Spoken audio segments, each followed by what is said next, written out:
the clockwork where he just got completely shit out of the game and couldn't really do anything. So do you think the Batrider's well positioned this game to have a big impact? I mean, he's plays a really good Batrider, especially, right? Like, even in that position 3 role where you probably just want to be being a bit more of the initiation, maybe chasing down a couple of supports, he still goes like, 11 and 2 or something ridiculous like that. Yeah. So carrying very much in his own right, we're probably going to see drums build up for him. It means that the Lycan can focus on more of the push for himself. We can see the headdress already queued up by the Lycan there. So we're looking to go into that general sustain build. To me, it seems like TNC have really picked to win these lanes, and I'm interested to see if that ends up working out. Because I think if they win the lanes, then especially with this Lycan pick, they can run over Navi a little bit. Their 2 supports are a bit slow to come online. They both need level 6. But if they don't win the lanes, then I'm a bit worried. Yeah, I mean, Bane's probably one of the best heroes at doing that, right? And, Shuriken not the strongest in the actual lane himself, but some blocks coming out. He's getting punched at the moment. Doesn't have a brains. Chased down by Chu. Able to just slide away. And we were actually talking about, what are the drafts? Chu's chasing. He was not quite fast enough, but I think it was 1 or 2 hits and then a zap. So we were talking about, like, what's happened in these drafts to make sure that, TNC don't have, like, a game winner, right? They didn't have a game winner until that very last week. And we were thinking, could it be the anti-mage? But they wisely planned it out. Yeah. So it's just that sort of thing. Like, they don't really have too much catch right now on Navi. But I definitely think the Lycan, very much a worthwhile pick. It synergizes well with their lineup. When Armel is going to be looking to rotate through, you can, use that distraction to split push. Hopefully he'll have the Dominator up. Hopefully he'll have the Shapeshift at that time.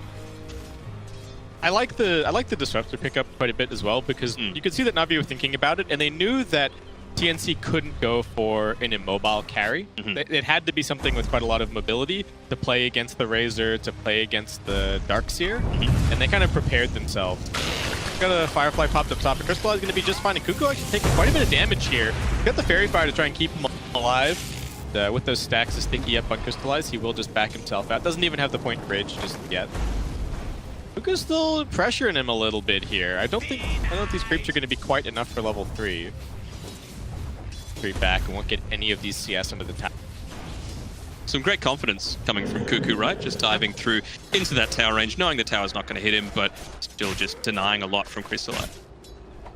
Both offlaners going for a quick bottle. Blizzy double stab shield, now grabbing his. Kuku also has his up at the moment. Situation. As far as the mid lane goes, Plop is actually not doing so hot. Only 4 CS on Armel. He's forced a lot of regen out. Nisha gets brought in. No, Kuku, having a little bit too far that time. All right. Maybe a bit of tower hits. Didn't have any help. I mean, he's nowhere to be found. He's always just over towards the shrine. Well, that's the downside of having these heroes that do like to rotate through, right? You've got Tims, who's not always going to be in lane. It's going to be a bit difficult for him to, sustain on this Batrider if he is out of position. Little stack here for Bat on the the Radiant top shrine, but cute play from AU, also just nightmaring up the Darkseer to prevent the wave steal, but it's so expensive mana-wise to doing that. Not really a consistent strategy, and be sustaining just fine in the lane. Lycan is one of those heroes that can just farm underneath the tower against the Darkseer, so not a big issue. Though overall, I would say that these lanes a little bit even, or maybe even slightly favoring Navi, which is a bit of a concern if you're TNC. Yeah, slightly favoring, but you can see the lifesteal. He is half the CS right now that the Lycan has. So Lycan very much having a good game so far, breaking a little bit away on the net worth, but I think the team that's going to be looking to push the tower advantage first and foremost is probably going to be TNC. Is that Queen of Pain is going to come online earlier than the Shadow Shaman wards, obviously, so she can make that rotation. Lycan will have his first big item or have his Shapeshift up, and they'll just be able to take something down. Just a simple tier 1, but it's going to create a lot of space to be able to snowball even further. This mid lane is so bizarre. Up until a second ago, Armel actually had more denies than CS, and neither one of them is close to the top of the last hit chart. So lots of trading happening on that mid lane. I think quite a lot of regen has been purchased up so far. Magical's bought probably 2 or maybe even 3 salves at this point. And now we do have a little bit of pressure being put onto Gabby at bottom. Still quite healthy. Ion Shell burning him down a bit, but he's got all of those Dominator. to position themselves around the bounty rune. Might be in a bit of trouble here on AU. Really wants it, and looks like he will be able to grab at least the one. Actually, Misha coming in to try for a punish, so he gets the bounty rune, but I don't know if AU's getting out with his life, and his TP scroll not quite enough mana either, so looking like it will just be a secondary kill here for Navi. Are they going to hand it over to Blizzy? Oh, they're actually going to hand it over to Magical as he comes over. Nice efficiency shrine. Yeah, absolutely. But it's not the worst, right? Again, we talk about the amount of value that gets put into space creation. He distracted all of Navi for a solid, what, 45 seconds? And that's just free CS coming for Gabby. And they did manage to grab both of the bounty runes over at top. So not a terrible trade, but I do think that kill is very helpful for the Razor. Just every little bit of gold that he can get on this. Getting harassed a lot, and his item's still not really progressing. Lots of regen being. Yeah, absolutely. I mean, it's very much similar on Armel, right? He's only got the 2 Null Talismans so far. He's finally picked up his bottle, so he's going to have a bit of sustain for himself. We can see the Bane camping out that bot rune, but it looks like holding a bunch of skill points at the moment. Just see, okay, it does get the 2 invisibility now. Overall, Navi pretty happy to just keep playing with a bunch of heroes on the bottom side of the map, let the Lifestealer do his thing over at top. This is handing a lot of farm to the Batrider, but I guess we'll just have to see what kind of build do you expect. Does he get the blink, or are we going to see like the move Batrider? I think move speed. He needs to be a bit more aggressive. I guess the glimpse is annoying as well if you're playing the blink build. Exactly, it's annoying, and then you've also got to deal with a Dark Seer, right? Like, it's good to run out at the moment. They glimpse him back a little bit. He's going to try just for the TP out, and looks like he's going to be okay. A bit of taunt for himself as well. Down bottom, actually, they do manage to interrupt the surge here on the Dark Seer, so Blizzy in some trouble. Fisher also going to block him in. He's heading for the tree, still fairly tanky, but completely surrounded, and TNC will be able to quickly finish him off. This is a great timing with the Helm of the Dominator, also looking to secure this tier 1 tower. Even glyphing to make sure that the majority of their creep waves does survive until that next set comes through. But this tower definitely going down. It really surprised me to see them stay and try and continue to push, just to, again, force the rotations to come through from Navi. Yeah, I mean, I think Blizzy was going to come back down here no matter what happened, but still pretty nice. They still have the double catapult. Going to be looking for a little bit more. He does have the Fisher available, and it is going to prompt. Man, this Razor has just been everywhere in this game. They do actually have found the Disruptor over on the one side. Lycan, a little bit of danger, but just pops the ultimate to be able to retreat. And Disruptor caught up on the high ground, trying to walk away. Kinetic Field helping to keep him alive, but the Wolves will chase him down, and Gabby securing that kill, evening things up on the scoreboard. A little bit sneaky there. They just missed the body block as well in the Dark Sea. You know, not able to stop the Lycan from running away. Obviously very, very difficult, their shapeshift. Pretty hard to do anything about. Yep. All right, well, Misha comes in at mid, wants to just scare away Armel a little bit. Quite a lot of damage on this mid tier 1 tower as well. You were calling it out just a couple of minutes ago that TNC definitely going to be making the aggressive moves, and they're here once again. Kuku arrives on the mid lane. Misha getting blocked off somewhat, stacked up, and right-click down. Very easy for TNC. They're taking these early aggressive laning heroes and really just running at Navi while their supports have no say. Yep, no matter. This tower's going to drop down as well in mid lane. You've got a creep wave still here. At least get very, very low. Might be cautious not to make sure it gets denied, but see how he chooses to go. Looks like he's going for the full all-in play. Find Blizzy out as well. Did they actually have the damage to bring him down? Batrider running over. Fisher block and the lasso. Enough chain stun. Surge not going to help him, and that is yet another kill for TP. This is some real signature TNC Dota. Yeah, and they're even, you know, look at this pressure that they're putting on near this shrine. They're taking the double stack camp that's come up here. So Kuku's like, oh, thanks very much. Just accelerates me a little bit more. He's sitting at position 4 on that net worth there. Oh, and just jumping forward. Magical a little bit too far forward in the lane, and he will be brought down. Misha tried for the deny. It was a nice attempt, but at the moment, Navi just don't really seem to have any play. The Lifestealer's not ready to come and participate. He's just got his Midas up. It's not even 10 minutes in, so Crystallize is still chilling, but team is struggling elsewhere. Yeah, against a Lycan, can you afford to go that Midas? I really don't think so. I think it's too slow of an item for this.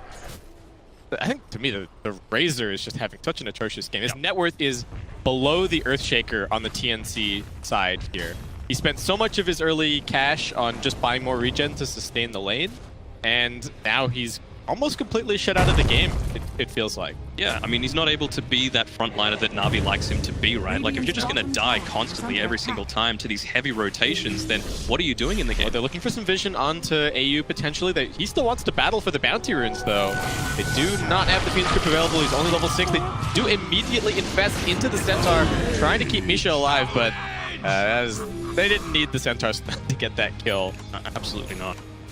But, what do you think about this? Like, I'm not much of a Queen of Pain player, but not skilling her ultimate at level 8? I mean, you would figure with the amount of aggression that they're trying to get happening that they would want to have a big team fight ability like the Sonic Wave, right? Like, because the Lycan, you can't just defend with one person against them. He may have just felt like he doesn't have the mana. Yeah. I think that might be... It could also be one of these situations where you're skilling something up mid-fight. Armel, oh, they try for him. Not going to happen. We do also have an attempt over at top lane as they go for Chu, and will bring him down easily. Armel actually just running straight towards bottom. They will once again a quick look at Blizzy, and let's get scouted out here, but they're just straight through. Oh, they've actually got the Purge creep as well on Gabby here. So nice. Able to have even more catch on their team. Don't even need to wait for that Flaming Lasso or the Fisher from the Earthshaker. I really wonder how Navi are going to stabilize this. They do have level 6 on the Disruptor, so decent team fight there. Shadow Shaman's getting close. Do you think that they try and group up at that point and utilize the ultimates of the two supports, or do they have to keep playing on the back foot for now? They can't play on the back foot. They need to take this line. You know, the Batrider, he used his lasso, right? It's down for 50 seconds. You've got the Shadow Shaman ult. You've got the Disruptor ult. Now's the time to make a play, because you're not going to have the fear of reprisal coming through TNC, or at least not nearly as much as those two key abilities are still. Yeah, this is a good window. You're 100% right with the lasso and the shape kick down. I don't think TNC fight, but well, Cuckoo just chasing down Blizzy is going to have the surge back up soon, but takes a lot of damage. He's got those boots that travel, so he is rocket fast. Yeah, Combined with the windlace as well. And he's also going to be able to like split push the lanes. Navi even further, that circle keeps closing in on their side of the map. Yeah, absolutely, you know, just it feels like they're really being choked off. The ward situation from Navi actually isn't that bad. They've got good vision throughout the entire map, one in the mid lane, one towards the top, and two in the bottom side. Now TNC with their abilities back up are going to be going for a smoke. They've got a Fiend script that they're keen to use. They've also got the Echo Slam available for Tims, though it is only the 1 point in the Aftershock at the moment. They see Crystallize over at mid on his own. They're sizing it up, they're thinking about it. Bottom lane is getting pushed at the same time. Navi just looking to take a tier 1 for a tier 1. Look at all we're going to end up. They could rotate through this top lane, you know, you've got the creep wave, a couple of creeps still alive, you've got the Lycan sitting right there. Granted, it is a Purge creep, so it's not going to be doing too much, but you've got the Necrobook up online as well. Navi don't push particularly quickly. I mean, they do have the Mass Serpent Ward still, so once they pop that, that's help. Down good. Waiting for the glyph. Oh, did he just trap this Hellbear? Yeah. I think he's... Oh, no, okay, they cut him out. Magical goes in with the Tangos just to release the Hellbear. They are going to glimpse away Cuckoo, but he's got 2 different TPs. So he used his Boots of Travel to get bottom. He's still got the Town Portal Scroll. They got to remember that. He's actually coming in now. Misha's trying to camp over at the Shrine, but they found him. Armel just right-clicking him down. Chu does just TP out, and they will bring down the Disruptor at the end of the day. And Misha just gave up hope there. He was just standing right there, trying to right-click against him. Who's up top? They're looking towards Crystallize. They do have the lasso as he tries to pop the Rage. Does have the Infest available, but he's hopped into the... Alright, he's hopped into the Lycan creep. Yeah. He's going to be okay. That is the lasso forced out. Fairly nice for Navi. Crystallize deciding, well, maybe not deciding against the Radiance, but does want the Armlet first. I think wants to be ready to fight a little bit. Just something. Right, yeah. Right now he's got nothing. They haven't taken a single team fight, really, just yet. And we're just... The Disruptor ulti has still done nothing so far. Absolutely. I mean, the danger as well, it doesn't look like they're building into it just yet, but if they went the earlier BKBs on TNC, then, you know, the effectiveness of that Disruptor ulti is just nullified entirely. So talk to me a little bit about TNC's builds. One, do you like the Orchid on the Queen of Pain? I know that Kyle on the panel was pointing out that, hey, maybe you just tank up a little bit more this game. Maybe we see a Veil, maybe we see some Grieve thing. And where do you think the Batriders build goes after the BO? I mean, I don't mind this aggressive build, right? Because they've got the early game advantage. They've got the map control.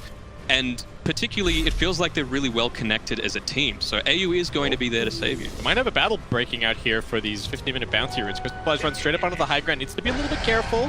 Don't have the Orchid just yet. They are going to throw the Fiend Script out, but immediately gets canceled by the Glimpse. So Crystallized still quite healthy. Gets the Midas out. Cuckoo TPing his way in. Fisher blocking up the fight nicely, but Crystallized still finds a way through, and it looks like both teams just going to walk away. Full of bounty routes. Just for now. Just thinking, you know what? We're gonna relax. We're not gonna want to run up that hill into the shrine. Yeah, that's a silly place. We're in a situation where it probably there's probably a few. You might think that there's a few buybacks available at this point, and if you charge up onto that shrine and kill somebody, that person on TNC buyback. Yeah, you're gonna. This stage, TNC still just out farming them, getting their pushing items. They've got the Necrobook level 3 at this stage.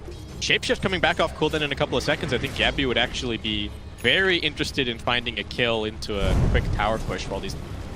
Yeah, and they're just patrolling around the enemy jungle as well, right? Getting rid of a lot of these wards that Navi put up. Granted, it's only the sentry, but they're just, again, choking away a lot of the space that they have. How's poor Razor still super struggling. Magical bottom half of the net worth in this situation.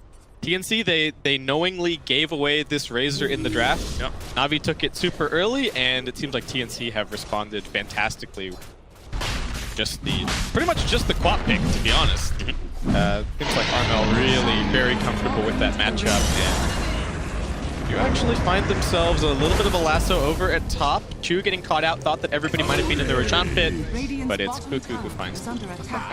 He's doing it. He's having that really high level of impact. He's 2-1 and 2. Granted, it hasn't been the highest kill game overall, but still, look at his net worth. He's ahead of the Dark Seer. Crystallized, he wants this tier 1, does tier 2 tower down at bottom. It gets denied in front of him by AU. Is Misha going to be able to get him out of here? The Echo Slam comes in, and it's just too much burst damage.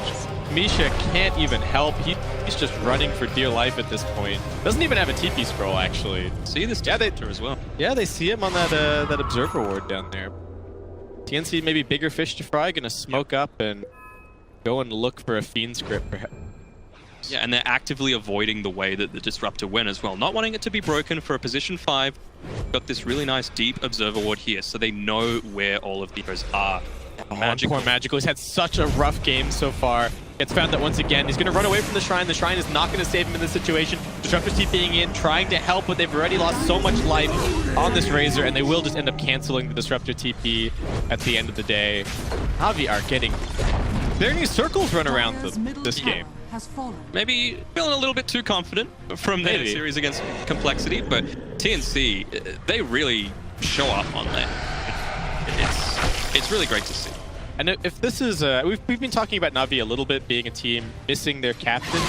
This to me feels like a lineup and a playstyle from TNC that is so difficult to deal with if you're not a regimented, like super cohesive 5-man team. Yeah. Because you're just getting punished so hard. You have to make these really crucial early game decisions about using your ultimates at this time. They are smoking up now. Heading outside of the base. This is a dangerous high ground. Crystallized. His smoke has already been broken. Cuckoo breaks everything with his invis and tint.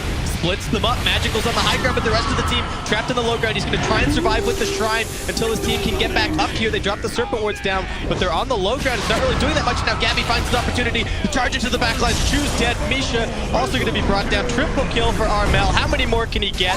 Lasso now onto Crystallized. Won't quite be a rampage. AU getting in there, but the GG already being called. 19-minute GG being called. I mean, that game was not going any other way. It was an 11k net worth lead. Poor Magical, you know, having a rough laning stage. Really, really rough laning stage. And then just even...